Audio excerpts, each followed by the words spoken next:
कामाक्षि मादर्दवस्ते कामदानैकदक्षे स्थिते भक्तपक्षे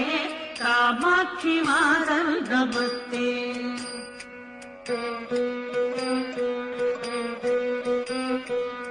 कामारिकान्ते कुमारी कालकालस्य भर्तुकरे दत्तदत्ते कामाय कामप्रदात्री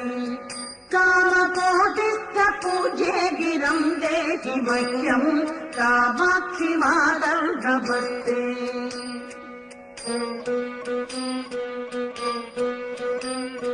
श्रीचक्रमध्ये वसन्ति